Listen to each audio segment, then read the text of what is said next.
Later, my mother cornered me in my room. "Okay," she said. "Is that how dinner is going to be every day?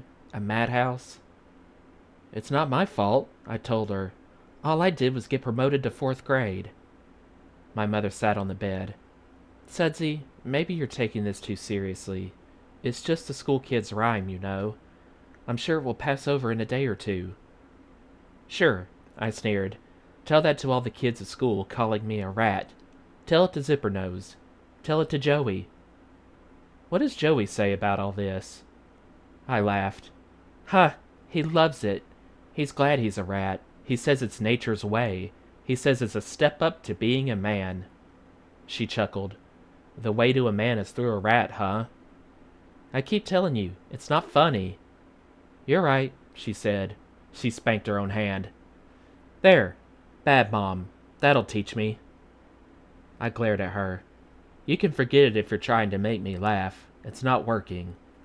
She pretended to pout. "Darn. Okay, no more funny stuff. You're miserable and that's that, right?" "Right." "Bath didn't help?" "Yeah, it did, till I had to get out." She snapped her fingers. "Aha! All right, I'll tell you what we're going to do. I'm going to call the school and pull you out of there. We'll hire a tutor to come in and teach you. She can sit on the toilet seat while you're in the tub. We'll serve you your meals there. After a couple of months, you should be shriveled down to the size of, oh, a frog." I pointed to the door. "Mom, out." "Or maybe we could put wheels on the bathtub and roll you off to school each day. We could—" "Mom!" She shut up.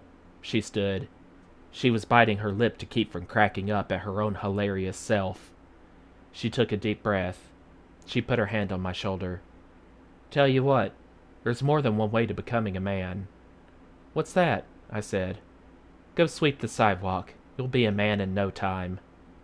She looked at me. I looked at her. Joey's voice hissed in my ear. "Say no to your mom." Joey's voice was no match for my mother's look. I got the broom and went outside. I swept the sidewalk. My father had just cut the grass. He was putting the mower back in the garage. His weights were in the corner. They were covered with dust. "Dad," I said, "do you still lift your weights?" "Haven't for a couple of years now," he said. "I'm saving them for you and Bubba." "Did they help you become a man?" He looked at them. "Oh, I don't know. I guess they helped me look like one." "Can I see your muscle?" He wheeled the mower into its place. He laughed. "You haven't asked me that in a long time. You used to ask me every day." I lifted his arm to get him started. "Well, come on. Let me see." He put his hand behind his head and made the muscle. It looked like a baseball in there, or even a softball. "Make it bounce," I told him. He made it bounce. I reached up and touched it. It was smooth and round and hard, like wood. "Pull me up," I said, "like you used to." He lowered his arm a little. "I don't know if I still can. You're not such a shrimp anymore, you know." I grabbed on with both hands. "Hoist away!" His arm started to crank up. My legs got straight, then I was on tiptoes, then I was off the ground. I hung there for a couple of seconds, then he let me down. We went back out.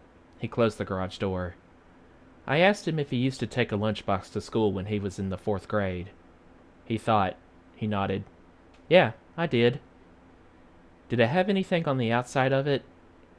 "Nope, it was one of those old-fashioned ones, like Grandpop took to work. I wanted one just like his." "No animals on it, huh? Elephants? Anything?" He shook his head. "No, afraid not. It was black. About as dull as a lunchbox gets." He opened the front door. "How about swings, Dad? Did you ever kick a little kid off a swing?" He stopped. He looked at me funny. "Where did that question come from? Somebody kick you off a swing?" "Oh no," I said, heading inside. "Just wondering." When I pulled down my bed cover that night, I found a mouse trap on my pillow. Dad thought we had a mouse once. It was set with a little piece of cheese. I tripped it with a pencil. It snapped like a cat pistol and flipped halfway up to the ceiling.